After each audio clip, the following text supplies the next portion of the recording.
चलिए जानते हैं आज की सिलेक्टेड काम की छत्तीसगढ़ की 25 महत्वपूर्ण बड़ी खबरों को। उससे पहले आप इस वीडियो को लाइक नहीं किए हैं तो लाइक कीजिए और इस चैनल को सब्सक्राइब कीजिए। रायपुर मेयर के बेटे ने तोड़ा कानून, एफआईआर दर्ज, बीच सड़क केक काटा, वीडियो वायरल, मीनल ने माफ़ी मांगी, कांग्रेस का भी केक काट कर प्रदर्शन। रायपुर के मेयर मीनल चौबे के बेटे ने 27 फरवरी की देर रात कानून तोड़ा। इसी दिन मां मीनल ने मेयर पद की शपथ ली थी। मेहुल चौबे ने चंगोरा भाटा इलाके में सड़क पर दोस्तों के साथ केक काटा, आतिशबाजी कर जन्मदिन मनाया। जबकि सड़क पर ऐसा करना बैन है। इसका वीडियो भी सोशल मीडिया पर वायरल हो रहा है। वीडियो वायरल होते ही मेयर मीनल चौबे ने माफ़ी मांगी। वहीं अब उनके बेटे के खिलाफ एफआईआर भी दर्ज कर ली गई है। मामले में मेहुल चौबे समेत 10 लोगों के खिलाफ केस दर्ज किया गया है। रायपुर के 10 बड़े बकायेदारों पर करोड़ों का टैक्स। Union Queens Club Gurukul complex ने नहीं पटाया टैक्स। निगम कर रहा संपत्ति जब्त करने की तैयारी। लंबे समय से प्रॉपर्टी टैक्स के बड़े बकायेदारों पर कर वसूलने को लेकर रायपुर नगर निगम बड़ी कार्रवाई की तैयारी में है। निगम ने 10 बड़े बकायादारों के लिस्ट बनाई है जिन पर एक्शन हो सकता है। इनमें सबसे बड़ा बकाया भाटखंडे ललित कला शिक्षा समिति की building, Gurukul complex, union club और क्वींस क्लब पर करोड़ों रुपए का बकाया है। इनके साथ ही कई ऐसे बड़े कारोबारी हैं जिन्होंने लंबे समय से टैक्स नहीं पटाया है। वहीं नगर निगम ने इन सभी बड़े बकायेदारों को टैक्स जमा करने के लिए नोटिस दिया है। टैक्स नहीं पटाने पर नगर निगम संपत्ति कुर्क करने की कार्रवाई करेगा। कॉल मर्ज करने से पहले सावधान, फ्रॉड का नया पैटर्न। दोस्त रिश्तेदार का परिचित बताकर ठग फ़ोन कर रहे, फिर कॉल कॉन्फ्रेंसिंग से सुन रहे ओटीपी। देश में साइबर फ्रॉड लगातार ठगी के लिए नए नए तरीके अपना रहे हैं। डिजिटल अरेस्ट से एक्सटॉर्शन के बाद अब ठगों ने कॉल मर्जिंग स्कैम अपनाया है। ठग अनजान नंबर से फ़ोन कर लोगों से बात कर रहे हैं, फिर दूसरी कॉल मर्ज कर लोगों के खाते खाली कर रहे हैं। बिना ओटीपी या कोई जानकारी पूछे ही ये फ्रॉड हो रहा है। दरअसल इस कॉल में वायस ओटीपी सुनकर ही ठगी को अंजाम दिया जाता है। देश के कई राज्यों में ऐसे मामलों की शिकायत पुलिस के पास पहुंची है। ठगी के इस नए पैटर्न के बारे में दैनिक भास्कर ने रायपुर में पुलिस और साइबर एक्सपर्ट्स को उसकी पूरी जानकारी ली। करंट लगने में 2 लोगों की मौत। रायगढ़ में खेत में दवा छिड़काव कर रहे थे, बोर्ड के कटे तार से चिपके। छत्तीसगढ़ के रायगढ़ जिले में करंट लगने से 2 लोगों की मौत हो गई है। बताया जा रहा है कि खेत में दवा छिड़काव करते समय हादसा हुआ है। पुलिस मामले की जांच में जुट गई है। घटना पुसौर थाना क्षेत्र के रेंगल पाली गांव की है। जानकारी के मुताबिक सीताराम सिडार उम्र 40 वर्ष और सुभाष निषाद उम्र 55 वर्ष शनिवार सुबह करीब 10:30 बजे अपने अपने खेत में दवा छिड़काव कर रहे थे। वहां लगे बोर पंप का तार टूटा था, जिसकी चपेट में आने से सीताराम आकर गिर गया। जब बगल के खेत में काम कर रहे सुभाष देखकर बचाने पहुंचा तो वो भी करंट तार की चपेट में आ गया। जब आसपास के ग्रामीणों को इसकी जानकारी हुई तो तत्काल दोनों को मेडिकल कॉलेज अस्पताल ले जाया गया, जहां शुरुआती जांच के बाद डॉक्टरों ने उन्हें मृत घोषित कर दिया। इस मामले में पुसौर थाना प्रभारी रोहित बंजारे ने बताया कि खेत में काम करने के दौरान करंट लगा है। मामले की सूचना मिलने के बाद पुलिस की टीम मौके पर पहुंची। शव को पोस्टमार्टम के लिए भेजा गया। फिलहाल मामले में आगे की जांच की जा रही है। सीजी बोर्ड 12वीं की परीक्षा 2 लाख से ज़्यादा स्टूडेंट शामिल। पहला पेपर हिंदी। बिलासपुर में 24 घंटे पहले 36 छात्रों का एडमिट कार्ड निरस्त। छत्तीसगढ़ का माध्यमिक शिक्षा मंडल के 12वीं बोर्ड के एग्ज़ाम आज से शुरू हो गए हैं। पहला पेपर हिंदी का है। परीक्षा 9 बजे से शुरू हुई जो 12:15 तक चलेगी। इस बार 2,40,341 स्टूडेंट्स 12वीं की बोर्ड की परीक्षा दे रहे हैं। वहीं बिलासपुर में एग्ज़ाम से 24 घंटे पहले ही 36 छात्रों का एडमिट कार्ड निरस्त कर दिया गया। सभी तिलक नगर स्थित स्वामी आत्मानंद अंग्रेजी माध्यम हायर सेकेंडरी स्कूल के स्टूडेंट हैं। बोर्ड ने 75% से कम अटेंडेंस का हवाला दिया है। घटना की जानकारी मिलते ही शुक्रवार को स्टूडेंट और परिजन स्कूल पहुंचकर जमकर हंगामा किया। सुबह 9 बजे तक स्टूडेंट क्लासरूम में पहुंचे। 9:05 में आंसर शीट दी गई। 9:10 बजे प्रश्न पत्र दिया गया। क्वेश्चन पेपर पढ़ने के लिए 5 मिनट का अलग समय दिया गया। स्टूडेंट्स 9:15 पर आंसर शीट में आंसर लिखना शुरू किया। परीक्षा सामग्रियां सभी परीक्षा केंद्रों में सुबह पहुंची। गोपनीय सामग्रियां सुरक्षा के लिहाज से संबंधित क्षेत्र के थानों में रखी गई थी। इसे सुबह ही एग्ज़ाम सेंटर लाया गया। वहीं 10वीं की परीक्षा 3 मार्च से शुरू होगी। 10वीं का भी पहला पेपर हिंदी होगा। लापरवाही पर ये होंगे जिम्मेदार। केंद्र अध्यक्षों को पहले ही दिशा निर्देश जारी किए गए हैं कि अगर परीक्षा के दौरान कोई चूक होती है तो संबंधित केंद्राध्यक्ष पर कार्रवाई होगी। पर्यवेक्षक ड्यूटी में विषय से जुड़े शिक्षकों को शामिल नहीं किया जाएगा। अगर आकस्मिक निरीक्षण में ऐसा पाया गया तो केंद्राध्यक्ष, सहायक केंद्राध्यक्ष और पर्यवेक्षक पर कड़ी कार्रवाई होगी।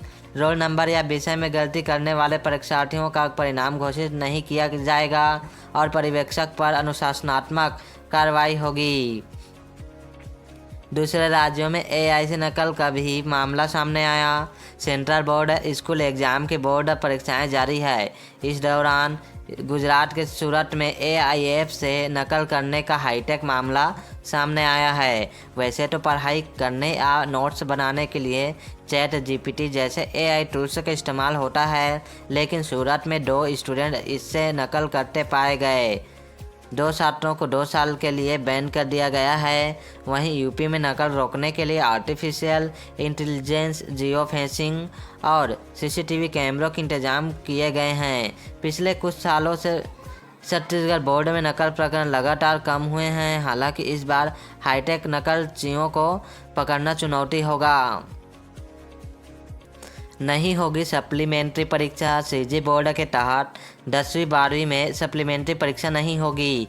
पिछले साल से 2 मुख्य परीक्षा आयोजित की जा रही है। नियमों के मुताबिक जो किसी विषय में फेल हुए हैं वो सेकंड चांस बोर्ड एग्ज़ाम में बैठ सकते हैं। इसके अलावा वो छात्र जो पास हो चुके हैं लेकिन अपने नंबर से नाखुश हो तो वह भी शैली सुधार के लिए ड्यूटी परीक्षा दे सकते हैं। 1 विषय, 2 विषय या इससे अधिक विषय में वे शामिल होने के पात्र हैं। ड्यूटी परीक्षा में नंबर बढ़ते हैं तो इसके अनुसार रिजल्ट जारी होगा। अंकों में सुधार नहीं होने पर पहली ही मार्कशीट मान्य होगी। रायपुर में हीरे सोने के गहने लूटकर भागने का वीडियो। घर में मां को बंधक बनाया, बेटे पर राखी नज़र। महिला का दोस्त निकला मास्टरमाइंड। रायपुर में बेटे पर नज़र रखकर घर में अकेली मां को बंधक बनाकर करीब 21 लाख के सोने और हीरे के गहनों की लूट हुई है। भागते समय लुटेरे CCTV कैमरे में कैद हो गए। पुलिस ने 40 किलोमीटर के दायरे में लगे 1000 CCTV कैमरों की फुटेज खंगाली, जिसके बाद 3 आरोपियों को गिरफ्तार किया। मामला गुढ़ियारी थाना क्षेत्र का है। पुलिस के मुताबिक लूट का मास्टरमाइंड पीड़ित महिला का दोस्त निकला। आरोपी को सब पता था कि कहां गहने रखे हैं, कहां कैश है। तीनों आरोपियों ने प्लानिंग के साथ लूट को अंजाम दिया। दरअसल 24 फरवरी को टिकेश्वरी रजक ने गुढ़ियारी थाने में शिकायत दर्ज कराई। महिला ने बताया कि वह अपने बेटे के साथ सुखराम नगर गोंगांव में रहती है। दोपहर करीब 2:30 बजे काम से लौटकर अपने घर पर आराम कर रही थी, तभी 2 नकाबपोश युवक घर के भीतर घुसे। लुटेरों ने महिला के मुंह को दबाया, फिर हाथ को गमछा से बांधा। उसके बाद में महिला से अलमारी की चाबी मांगी। जब लॉकर की चाबी नहीं मिली तो उसे राड से तोड़ दिया। अलमारी में रखे करीब 21 तोला सोना, 1 हीरे की अंगूठी और करीब 1 किलो चांदी के गहने बैग में रख लिए। इसके बाद उन्होंने एक रस्सी काटकर महिला के पैर भी बांध दिए। घर के दरवाजे को बाहर से लॉक कर फरार हो गए। महिला ने जैसे तैसे तकिए के नीचे रखे मोबाइल से कॉल कर मकान मालिक से संपर्क किया और मदद मांगी। रायपुर एसएसपी डॉक्टर लाल उम्मेद सिंह ने बताया कि वारदात का मास्टरमाइंड महिला का दोस्त और परिचित सुनील चौहान हैं। सुनील का अक्सर घर पर आना जाना होता था। वह जानता था कि किस कमरे में बड़ी मात्रा में सोने चांदी के गहने कैश रखे हुए हैं। इसके बाद मास्टरमाइंड सुनील चौहान ने अपने रिश्ते के 2 भाई विक्रम सिंह चौहान और वीरेंद्र चौहान के साथ मिलकर 2 महीने पहले लूट की साजिश रची। लूट के 8 दिन पहले तीनों ने घर की रेकी की। महिला घर में अकेली थी। महिला का बेटा आमापारा में बर्फ़ की दुकान पर था। इस दौरान विक्रम और वीरेंद्र घर के भीतर घुसे थे। लुटेरे को डर था कि बेटा घर वापस न चला जाए, इसलिए मास्टरमाइंड सुनील चौहान ने वारदात के समय दुकान में बैठे बेटे पर नज़र रखी ताकि वह लोग पकड़े न जाएं। रायपुर एसएसपी ने बताया कि लूट के बाद आरोपी बाइक से दुर्ग की ओर फरार हो गए थे। पुलिस ने रायपुर से दुर्ग तक 40 किलोमीटर की सड़क और गलियों में करीब 1000 से ज़्यादा सीसीटीवी फुटेज को खंगाला। इन्हीं सीसीटीवी फुटेज की मदद से लुटेरों की पहचान हो सकी। आरोपी विक्रम सिंह चौहान अपहरण और वीरेंद्र चौहान मारपीट के मामले में जेल जा चुका है। पुलिस में आरोपियों के पास 21 लाख रुपए का माल बरामद किया है। साथ ही तीनों को गिरफ्तार कर कोर्ट में पेश किया, जहां से कोर्ट ने आरोपियों को जेल भेज दिया है। मेडिकल कॉलेज की बंद पड़ी लिफ्ट में मिली लाश। जगदलपुर में चल रहा था मरीज का इलाज। मानसिक रूप से बीमार था, जांच में जुटी पुलिस। छत्तीसगढ़ के जगदलपुर में दिमरापाल मेडिकल कॉलेज की बंद पड़ी लिफ्ट में एक मरीज की लाश मिली है। बताया जा रहा है कि वह इलाज के दौरान मेडिकल कॉलेज से कहीं चला गया था। परिजन उसे ढूंढ रहे थे। वहीं 8 दिनों के बाद उसकी लाश बरामद की गई है। मामला जिले के परपा थाना क्षेत्र का है। मौत कैसे हुई है यह अभी स्पष्ट नहीं है। बताया जा रहा है कि वह मानसिक रूप से बीमार था। इलाज के लिए परिजनों ने अस्पताल में भर्ती कराया था। जानकारी के मुताबिक युवक का नाम प्रकाश इजागिरी उम्र 40 है। ये बीजापुर जिले के नैमेर इलाके का रहने वाला था। परिजन 16 फरवरी को इलाज के लिए मेडिकल कॉलेज लेकर आए थे, जहां इसे मेल वार्ड में भर्ती किया गया था। वहीं इसका इलाज चल रहा था। 4 दिन बाद 20 फरवरी को वह बिना बताए कहीं चला गया। जांजगीर चांपा में पिकनिक मनाने आया युवक हसदेव नदी में डूबा। 3 दोस्तों के साथ देवरी स्पॉट घूमने गया था। नहाते समय तेज बहाव में बहा।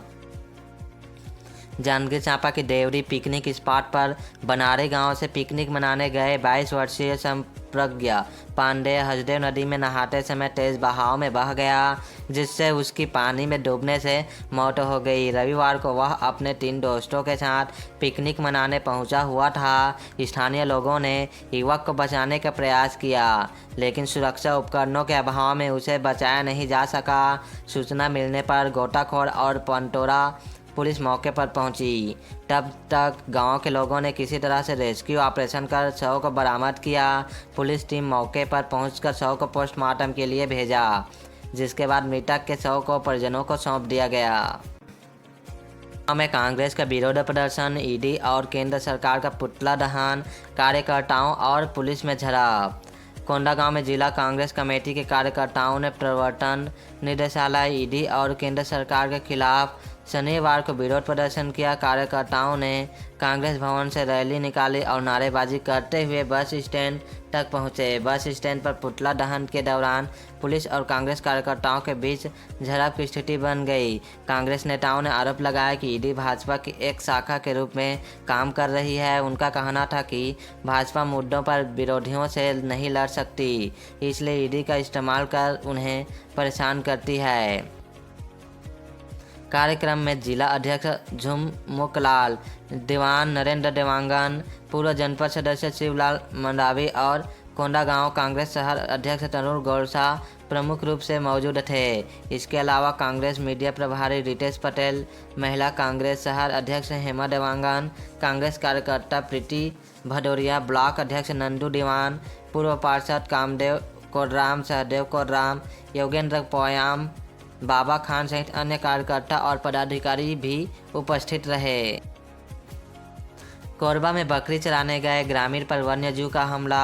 घायल ग्रामीण ने अटैक करने वाले जानवर को बताया बाघ। वन विभाग ने कहा लकर बग्घे का हमला। छत्तीसगढ़ में कोरबा जिले के कटघोरा वन मंडल के तहत आने वाले केदई पटुरी हार डहार गांव में एक ग्रामीण पर जंगली जानवर ने हमला कर दिया। 56 वर्षीय भोलाराम गोंड बकरियां चराने जंगल गए थे, तभी जंगली जानवर ने हमला कर दिया। इस हमले से भोलाराम घायल हो गए। उन्हें कटघोरा सामुदायिक स्वास्थ्य केंद्र में भर्ती कराया गया है। भोलाराम के अनुसार उन पर हमला करने वाला जानवर बाघ था, जिसे उन्होंने अपनी आंखों से देखा था और घटना के वक्त वे बकरियों को लेकर जंगल से गांव की ओर लौट रहे थे। तभी झाड़ियों से अचानक एक बाघ निकला और उनके हाथ पर हमला कर भाग गया। उन्होंने शोर मचाया, जिससे बकरियां इधर उधर भाग गई। किसी तरह वे गांव पहुंचे और ग्रामीणों को इसकी जानकारी दी। इसके बाद 108 एम्बुलेंस बुलाकर उन्हें अस्पताल पहुंचाया गया।